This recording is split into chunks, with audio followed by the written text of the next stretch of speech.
we've got a small group this evening, but that's okay because you guys can be the voice of Central Virginia Supports Israel to everybody else who's not here, and tell them what a wonderful time you had. I think everybody knows me, Sam Richardson.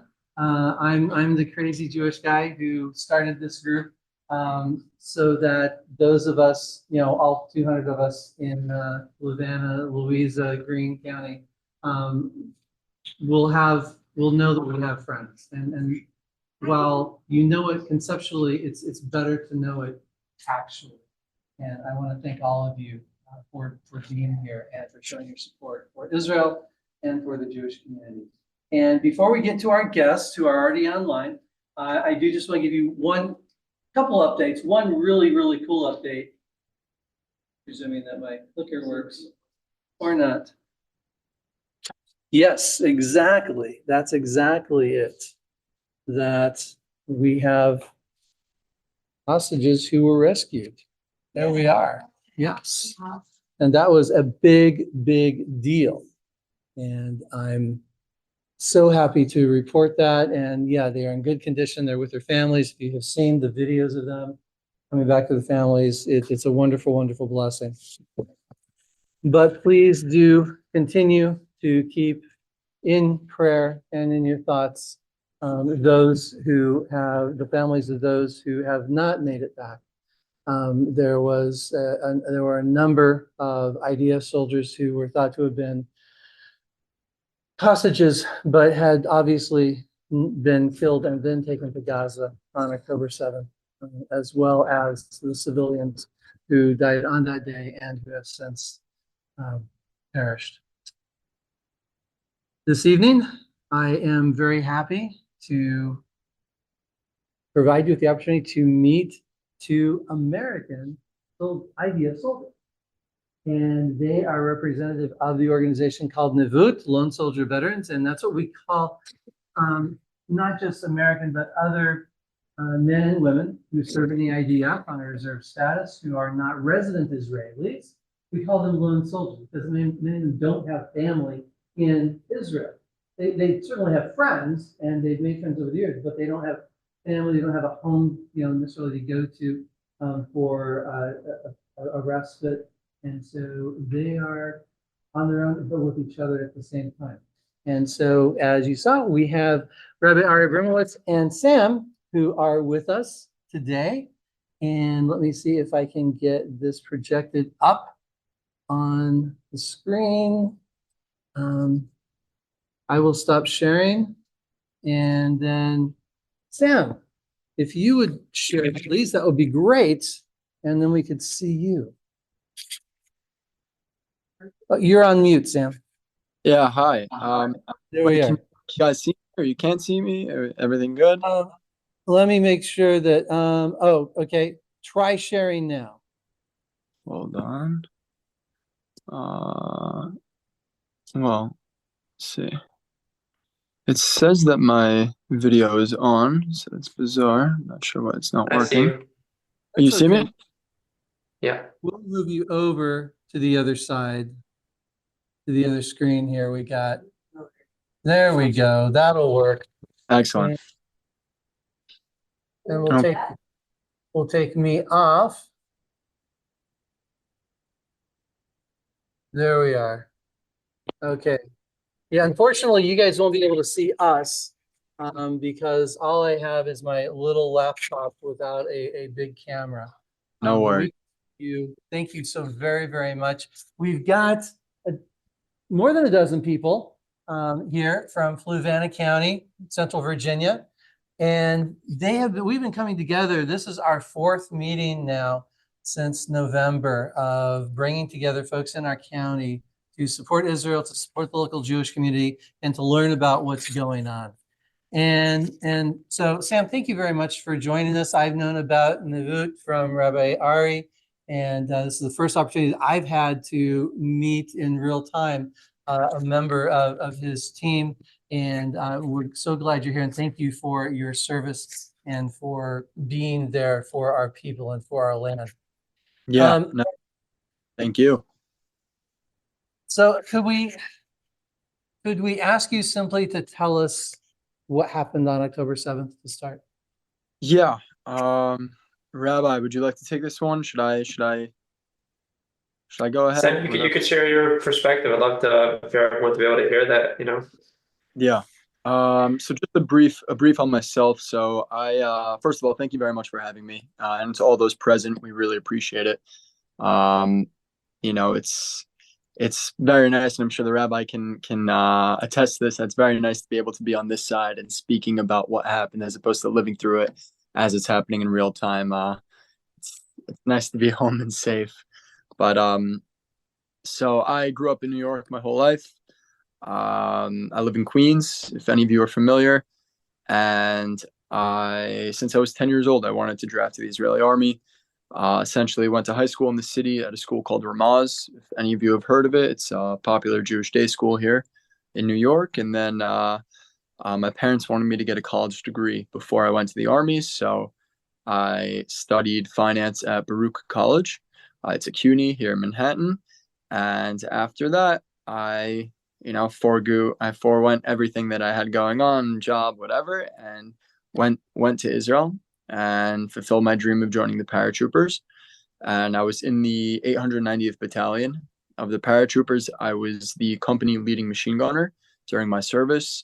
And then after 2 years of service, so I served from March 2020, so really at the onset of COVID. And then I pretty much skipped the entire pandemic because in the army you don't really live a normal life.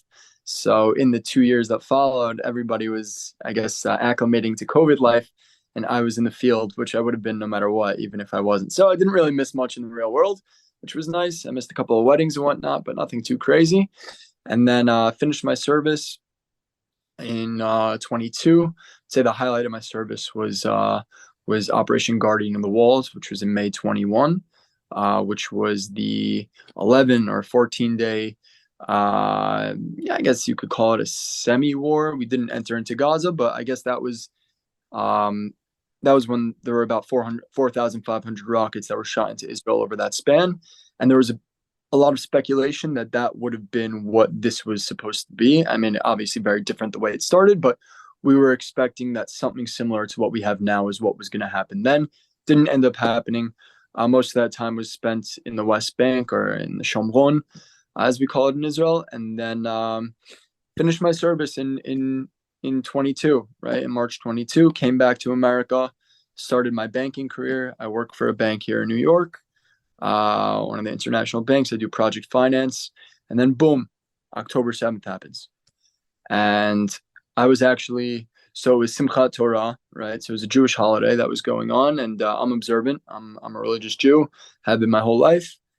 And I was staying by, I live in Queens, like I said, and so I was staying by one of my friends who was also in the 890th Battalion of paratroopers, but he was in the draft class after me. But I had known him before because he's also from New York. He's from Great Neck. I'm from Queens. We have a lot of mutual friends.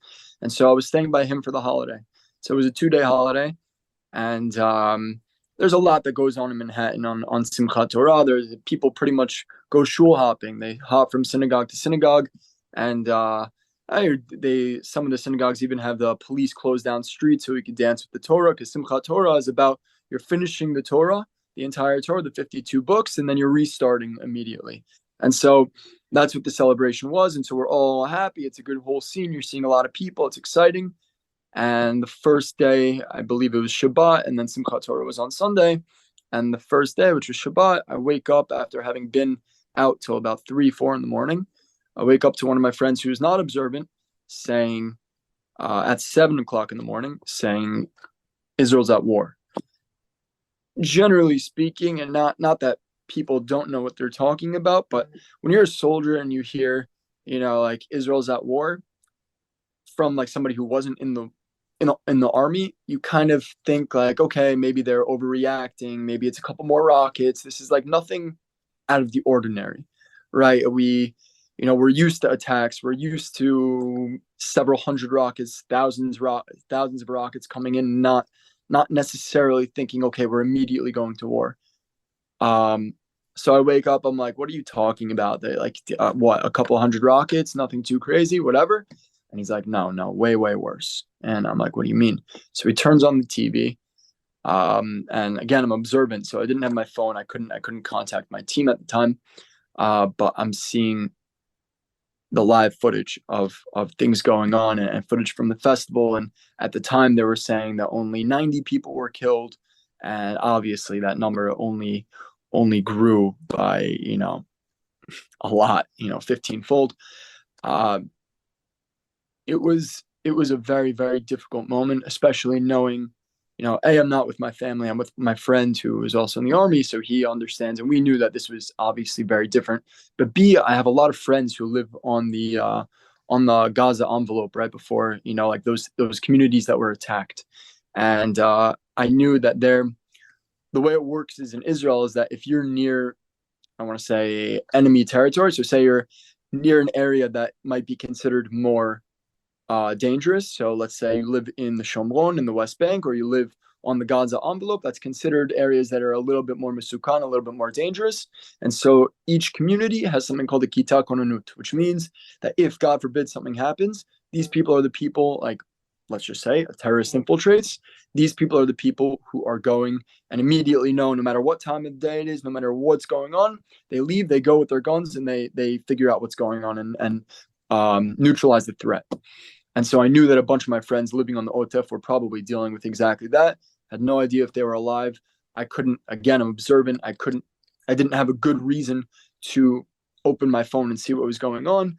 But I had an idea that my team was probably going to be called. And so we go to synagogue, and there's already rumblings, right? Everybody knows that something crazy is happening, something unprecedented. And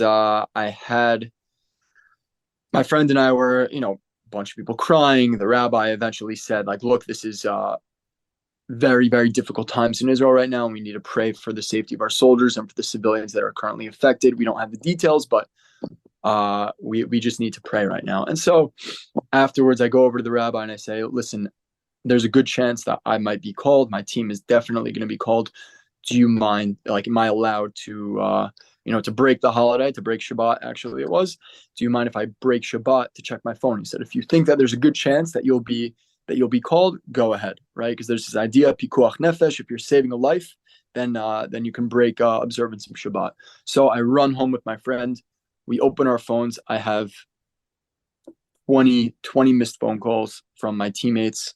I have my group chats for the army blown up, 2,000 messages, videos, everything. I couldn't even look. I was just freaking out about my friends who I knew were already in action fighting against the terrorists in places like Yad Mordechai, Netiv Asara, and those communities. And I knew that the next step was my team was going to get called. We were going to get something called the Tzav Shmona, which is a summons for reserves. And I immediately call my lieutenant, Yotam, and I tell him, listen, what's the deal? Are we getting called? He said, nobody has been called yet, but get here as fast as you possibly can, because we don't know how long you're going to have between the time that you leave and get here. We don't know when we're going in. We don't know exactly what's going on. Everything is super fresh, but get here ASAP. And that began, like, the beginning. Obviously, emotions still flying. I mean, I spoke to one of my friends who's very, very high up in intelligence in the army, and she was saying that the numbers, I immediately called her after that and I said, listen, what's going on? Like, tell me, how bad is it? She's like, whatever you see in the news, it's far, far worse. And I mean, that was already an indication that this was our, I guess you could say, 9/11 event. And yeah, I mean, October 7th was, I want to say, one of the hardest days of my life. I think for every Jew, for every Israeli, for every person, really. I think that this is not just a Jewish or Israeli issue. I think this is a humanity issue. Just like 9/11 was a humanity issue, not necessarily an American issue. People who want to end innocent people's lives simply because they're people who don't align with their extreme ideological fantasies of what the world should look like. But that was October 7th for me. And of course, I'm sure you guys have future questions, so I'll yield to the rabbi.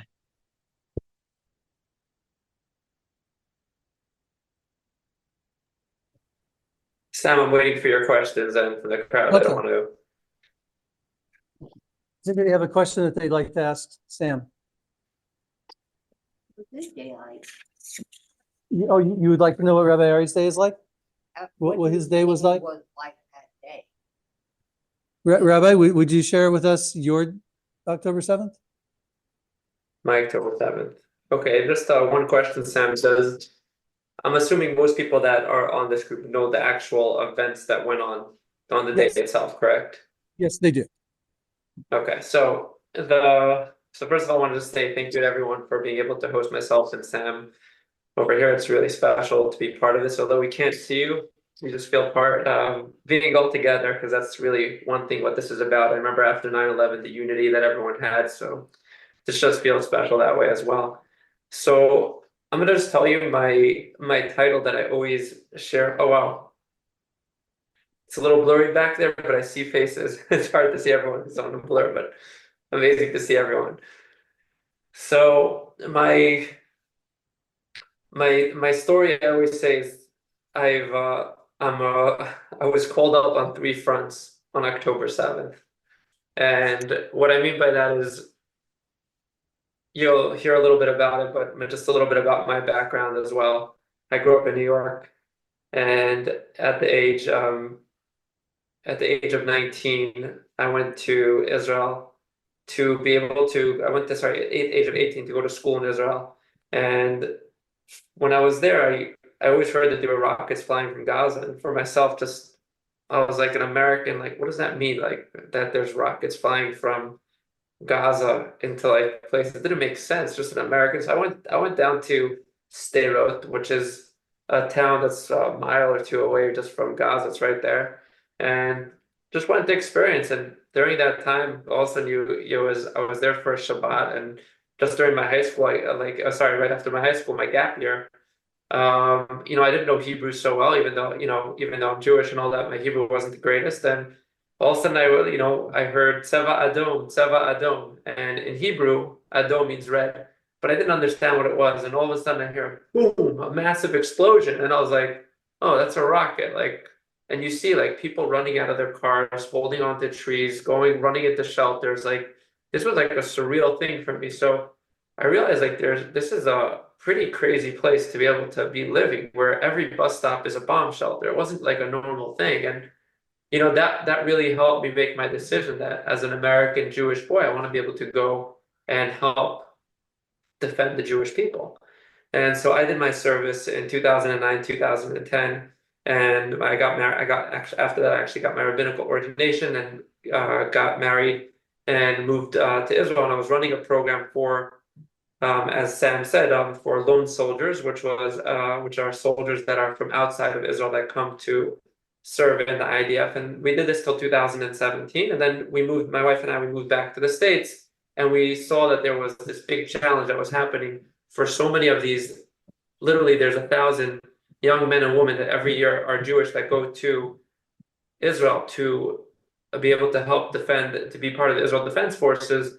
And we saw that when they would come back after their service back to the States, they weren't American veterans, and they weren't in Israel anymore. So they were really falling through the cracks, and they have the same struggles of the PTSD, the trauma, the depression, the trying to find that camaraderie, the friendships, all those pieces that you would have in Israel or have as an American veteran. You had none of that here. And that's where we founded NEVUT, which means to navigate. Like you have to navigate in the army, so you have to navigate life. That's really what it's all about. And so for Simchat Torah this year, we had a whole program for all the soldiers, for all these veterans that were by us. We were in New York. We had a bunch of them come over. Some flew in from Florida. It was a really beautiful Friday night. So it was October 6th. And we finished our Friday night Shabbat meal, because it was also the holiday. We finished it almost at 2 in the morning. It was pouring rain. And, the next morning, all of a sudden, one of the soldiers comes banging on the front door of the house, and he's like, "Israel's at war." And I'm like, "What are you talking about?" He's like, "Hamas just invaded into Israel." And I'm like, "It doesn't make any sense. Like, you were here just a few hours ago, just like, what do you mean they invaded?" He's like, "Hundreds are dead." I'm like, "It doesn't make sense, anything you're saying." And it was just so like surreal. And then at first I thought it was maybe he was having a hangover from the night before. He was drunk, even though I know he didn't drink anything the night before. I was like, there's something off. But then he's like, no, there's really an issue going on. And all of a sudden, right then, soldiers started coming in to us because where we have all these IDF veterans are here. They're coming to us. Hey, there's a war going on in Israel. How do we get back there to Israel right now? And I had my phone with me, as you know, I'm also part of, besides for running the organization. So even though as being an observant Jew, I don't use my phone on Shabbat. But because of this situation, I'm also EMT. I had my phone with me, so I turned it on, and all of a sudden I'm getting messages from parents, from soldiers themselves, like we have to get back right now. We need flights. And at the same time, all of a sudden, parents, spouses are like, "What should we do? Our husbands are getting called up. We need to go right now. What should we do about this?" They were just totally lost. How do we get to Israel right now? People need gear there. There's not enough gear. There's a massive call up going on. And at that same exact time, I got a call from my officer because I do the reserves also. After my service, I've been doing reserves right now since 2014. I got called and he said, "We need you on a flight back to Israel now because we're going up to the north.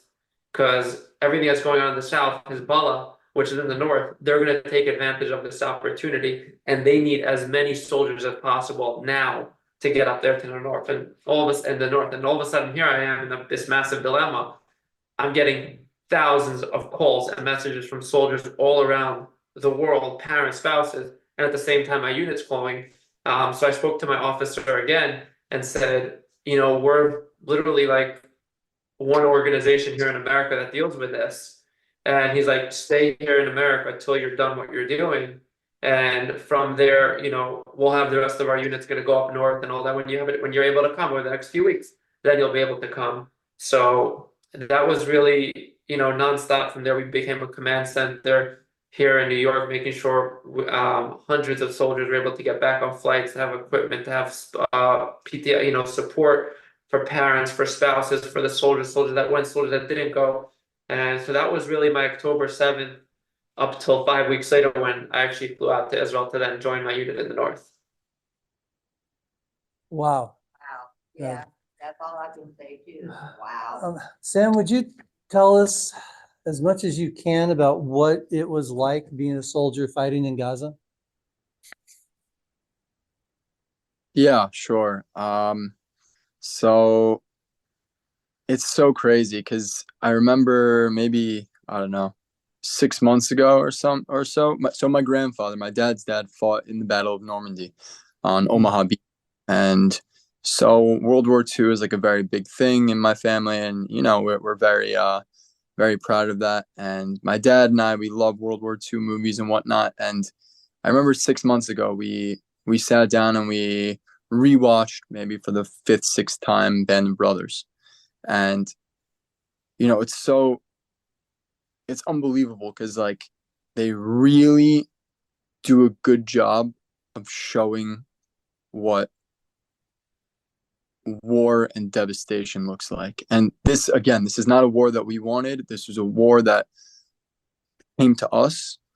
And I mean, so I was in Gaza for 41 days on 3 different stints inside. Essentially, I'm trying to think of what I'm allowed to say, what I'm not allowed to say, but essentially the way it works is that you can essentially be assigned to do 3 different tasks when you're in, right? You can either be Hagana, which is defense. You could either be Hatkafa, which is attack, or you could be Atuda, which is like you're technically reserves. You could be placed wherever they need you. The first stint, which was about a week, we were Hagana, and then the rest of it, which is defense, and then the rest of it, we were Hatkafa, attack. The mission in Gaza was fairly simple. We were taking over a city, a strategic city, that was in the south. I can't really say more where it was, what the significance of that city was, but our objective was, there were 4 objectives. One was find intelligence, whether about hostages or just in general. 2, find tunnel networks. That's a really, really big one. 3 is to kill Hamas and, any of the other affiliates. And 4 is to collect weaponry that they may have left behind. And I would say every single day you would wake up at around, I don't know, 4 in the morning, 4:30 in the morning. You'd plan what we're about to do for that day. And it's not, I would say it's interesting because, at least for me, from my experience, we were in an area where there were no civilians. And that it was essentially a ghost town. Like, you're only seeing terrorists if terrorists want them to be seen, meaning you're only getting into a firefight when they're ready for the firefight. So you're getting ambushed essentially. And that was made very clear to us that we are going to be ambushed a bunch of times and likely going to be struck with RPGs, likely going to be shot at by snipers, likely going to be hit with AK-47 fire. And that is just something we're going to have to accept. And that's how we're going to be able to defeat them. And it's how we respond to this, not how we, it's really just a matter of we have to trust the intelligence and just respond accordingly. And as you take over a city, you would think, okay, maybe you're walking a kilometer, 2 kilometers, 3 kilometers a day. You genuinely move 200 meters. So I guess in yards, 600 feet about every single day. You're going to take over about 3 to 4 houses or buildings, depending how big they are, maybe 5. They're all small. But the idea is that we want to be as thorough as possible so that if another team comes in or if there's a ceasefire like there was, our work doesn't get run over by terrorists who come back into the area where we were, right? So one of the earlier ceasefires was very problematic, and it was a very big question. Soldiers weren't, look, of course, hostages are a political and very important goal for Israel and rescuing them. But if you think about it, for soldiers, it's a little bit more complicated than that, because say you just spent 3 weeks getting shot at, getting attacked and whatnot, and clearing out this entire area. Then there is a ceasefire, and they say, okay, we have to go back. Now that entire area gets retaken by Hamas and gives them an ability, instead of being on the defense, to now be prepared for where we're going to go and what we're going to do in that exact area where we just were. So it's quite dangerous, as you can imagine, and there's a lot of rubble, a lot of signs of terrorists everywhere. You're essentially in just about every house, you're finding something related to a terrorist or a picture of a shaheed, or you're finding intelligence, or you're finding equipment for weapons, or you're finding an explosive device, or you're finding a gun, or you're finding an RPG under a sofa, or you're finding outside of their house an entrance to a tunnel. That was our day to day. And again, I'm trying to tread lightly on what I'm allowed to expand on and what I'm not allowed to. But there were some very difficult days, and there were some relatively calm days. I wouldn't say every single day was getting attacked, and every single day was, an intense firefight. There were, like I said, some days that were tougher than others. Hamas put out a video of them. For instance, Hamas put out a video of them attacking my team and I. I'm sure you guys have seen on social media that Hamas puts out these videos of them firing RPGs and whatnot at Israeli forces. So one such video that they put out was of my team and I. Thank God, my entire team and I, only by miracles, virtually left unscathed. Some shrapnel here, some small injuries here, maybe a couple people shot, but thank God nobody killed. And thank God nobody with any life-threatening or life-altering injuries. And that is just genuinely a miracle. It doesn't, it can't be emphasized enough how important the prayers and how important the thoughts of you guys in your congregation, or all the Jewish people and non-Jews as well, who have been praying for us and hoping for our safe return. I cannot emphasize my thanks, because genuinely, I feel very strongly that my ability to speak here right now, as I'm speaking to you, is because of that merit, not my own. And it's not for granted that I'm speaking to you right now. There were many times where I feel that I probably shouldn't be here right now. And so it's an honor to be here once again, and an honor to speak to all of you. And I know you said that you, Mr. Richardson, I know that you said that you guys have had several meetings with the community already. And I just want you to know that we appreciate it very much, because whether you guys are on the front lines or not, we would not be here without you. So we thank you. Thank you, Sam. I think I speak for everybody by saying if we could give you a huge hug right now, we would. Means a lot. Thank you very much. Who has a question? I'd like to for airline. Oh, with regard to supporting NEVUT. Yes, exactly. Okay, so the question is to support NEVUT, what are your biggest needs? Where would a donation tonight go to? So actually, first of all, thank you so much. So actually, we have a Warrior Healing Weekend, which is coming up next weekend, which would actually mean a tremendous amount to us to be able to help. We have so many of the soldiers that are coming back every day now. You know, everyone's doing different stints that were inside the war, whether as Sam, you know, you were inside Gaza. There's the soldiers like myself that were in the north, and soldiers in the West Bank, and it's just taken a very big toll. Again, a lot of us are just need that camaraderie, support, professionals that could be able to understand us, but community is like the biggest thing.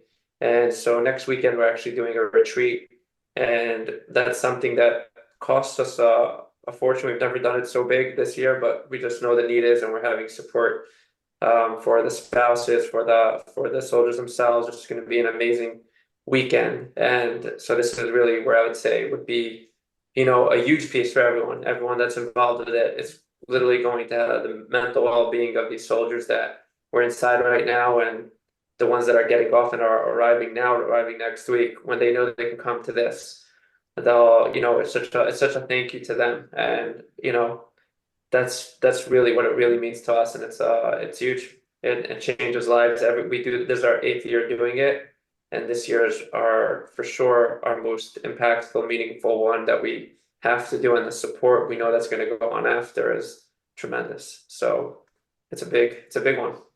I'd like to also add something.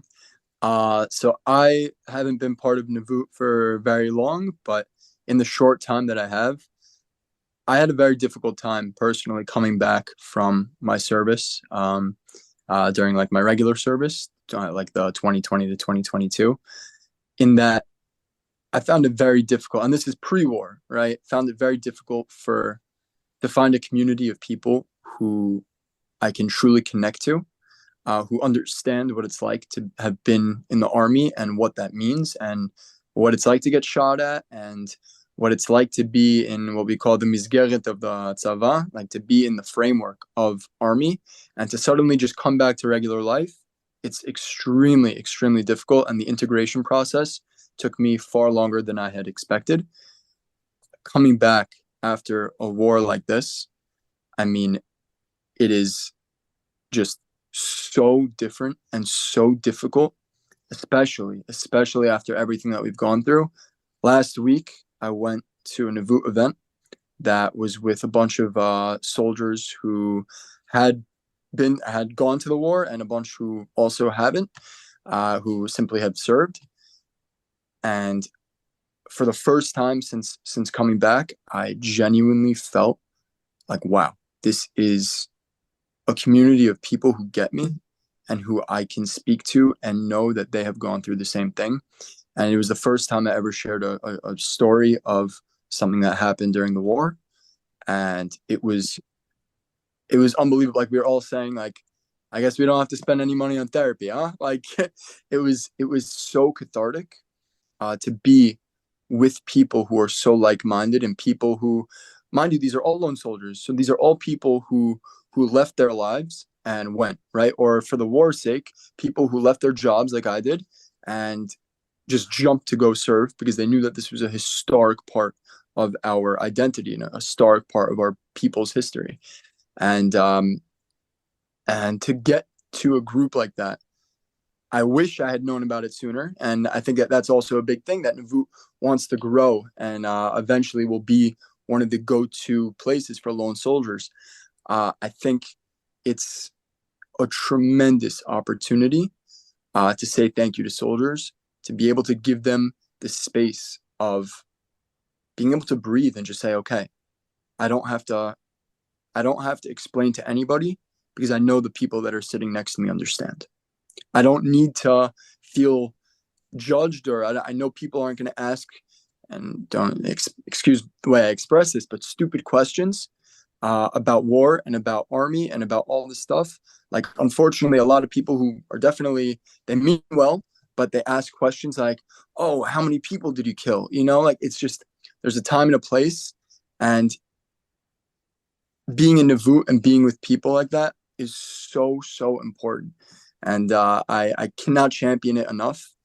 And I'm very thankful for it. So I just hope you guys know, Rabbi Ari did not tell me to say that. That's just full testimonial. And this happened last week, the meetup. And I only got back about 3 weeks ago. And I genuinely feel better and feel like I'm part of a special community of people. So just so you guys should know how great NEVUT is. Awesome. Awesome. Thank you. Another question. Yes.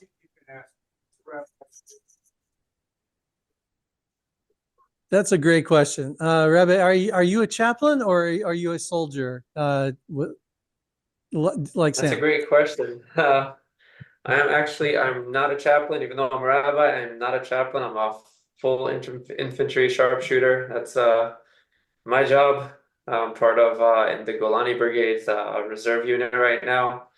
We're actually called up next week, and we're going right back to the north of Israel. So I'm going to probably be heading out there in the next a drop later the next week, because we have our big event coming up. But I will have to be back with my guys, and it's real combat like everyone else. It's the reality of what Israel is. It's the people you have around you. The civilians, my whole team, we have doctors, we have lawyers, we have school teachers, we have, just, it's, if any of you ever watched, just to put it into Saving Private Ryan, and it's like the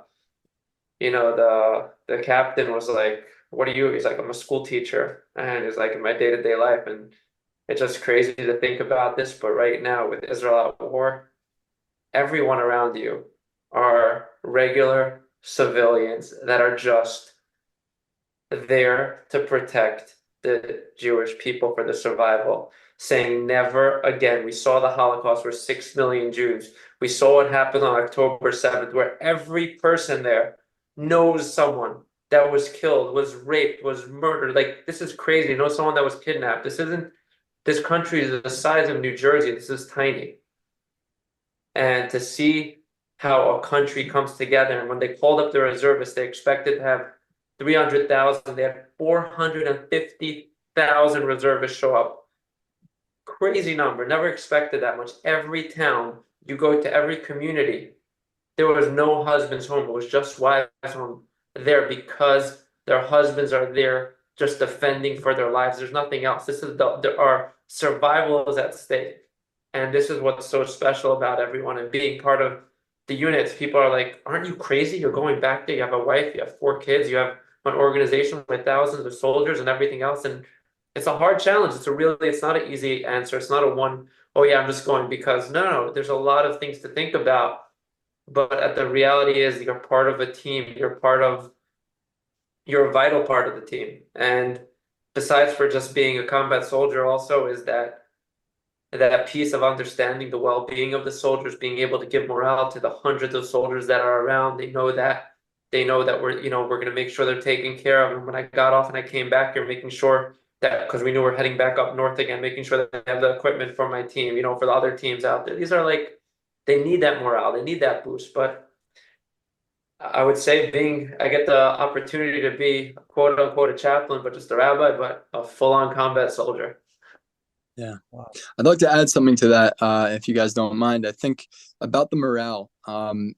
So my team, because I came about a week after October 7th, and so my team had already started training and whatnot.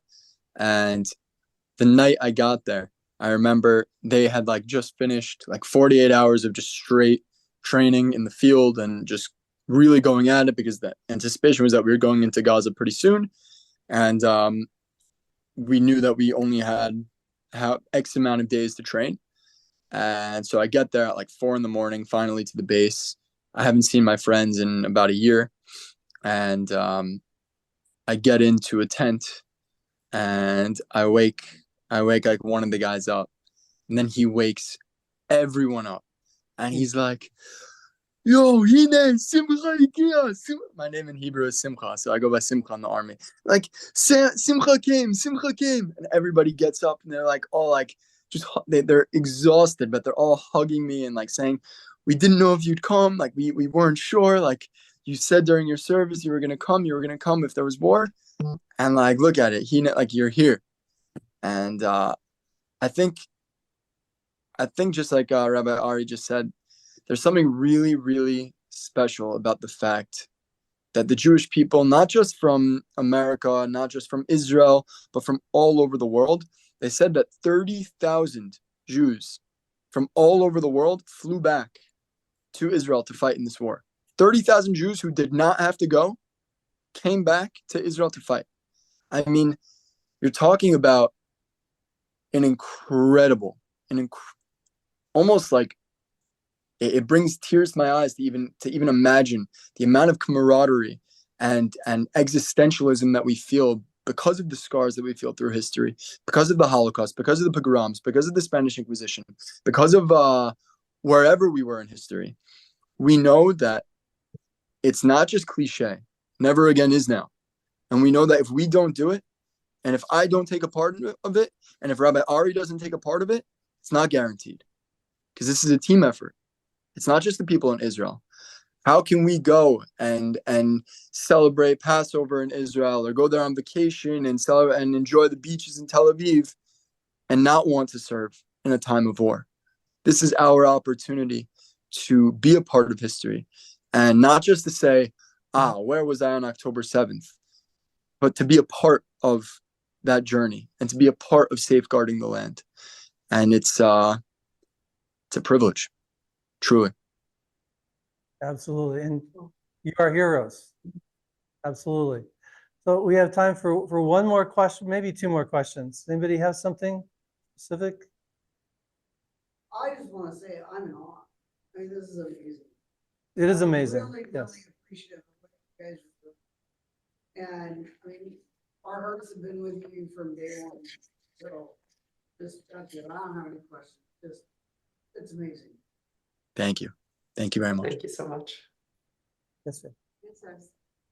I wanted them to know that we are, you created this group and we're a part of this group because we wanted to show support. Because when we watched the news media and we saw the reaction, the celebration, it, Yeah. it was reminded us of 9/11, and we didn't want anybody in America to be afraid. The idea that Jewish people would be afraid is so abhorrent. And still we have to by invitation only invite people to the group because we have to be really careful.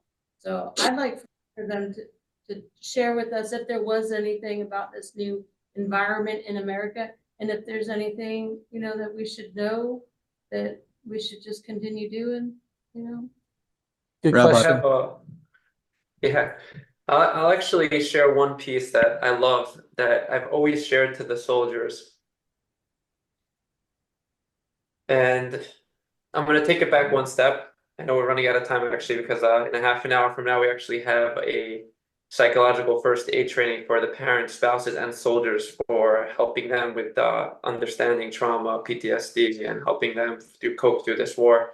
So that's where I'm going next. But the one thing I wanted to share is just a little story on a few years ago. It was a Friday night, and my unit, we were up in the north of Israel, right near Lebanon, and there was a very big Hezbollah stronghold, which was still there.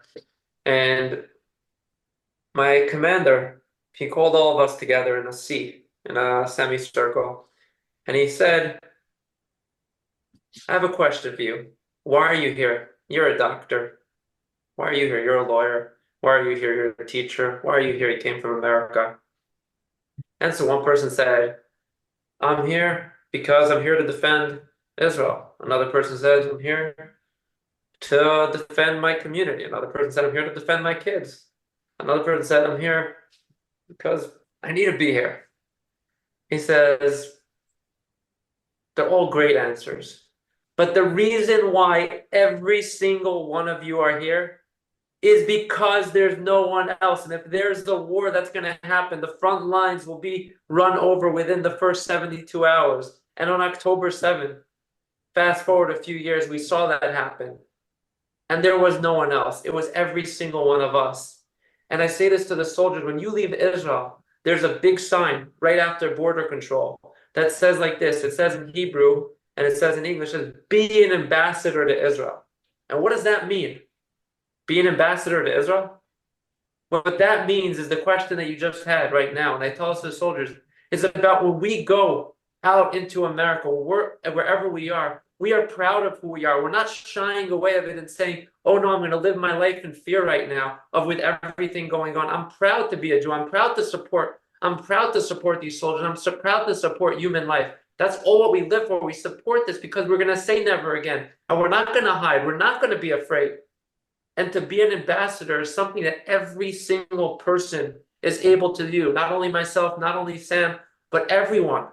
And if we could remember that and be able to say, I'm not going to be afraid. Again, do we have to take security precautions? I understand that, no problem with it. But not to be afraid to stand up for what's right, because that is what the world needs from us. The world needs to know the truth. And I say this, on October 14th, 1943, there was a secret death camp called Sobibor, where there were 300 inmates that escaped from the Nazis. And when they were running away, the leader that made the escape, when they ran from the Nazis, they screamed out and he said, tell the world! He screamed with all his might as they ran. And unfortunately, there were only 28 of them that survived after trying to escape after the first few months, because the Nazis hunted them down. But that thing of telling the world, that's every one of our jobs. There's false media. There's other things going on. There's so much against us. And if we could be able to tell the world, say what's right, be ambassadors, that's our job out there. And If I could, Sam, I just want you to. Rabbi, very inspiring words. And if I could add one thing to that, I would say that something that I said at the beginning as well. This is not just a Jewish issue. This is not an Israel issue. This is a humanity issue. And just like the world had to rid, I guess just like, the Allies had to rid the world of the horror that the Nazis brought, the inhumanity that the Nazis brought. I mean, the only difference between Hamas and the Nazis is their capability to do damage, not their intent. They have the same intent, and they want the same thing for America. I mean, this is not an Israel or Jewish issue. This is a humanity issue. And I'm honored. It happens to be that it's against the Jews now, but after us, it's for somebody else. And after them, it's somebody else. And before you know it, it's you. And we refuse, obviously, as Jewish people, this is, usually it comes to us. We're one of the first people that it comes to, but we will not be scared to be Jewish. We will not sit down and allow people to kill us. We will defend ourselves, and nobody in the world is going to force us to be like sheep to the slaughter again. Never. And so that's our obligation. And so if I could tell you guys to do something, like the rabbi said, be an ambassador, but also don't be scared. Be proud. Amen. Thank you. Wow. Thank you guys very, very much. I know we have more questions, but we'll let you go because you have work to do. Wow. Thank you all so much, everyone. Thank you, Sam. Thank you, Sam Richardson. Thank you guys very much. Really enjoyed this. Thank you. Shalom, shalom. Am Yisrael Chai.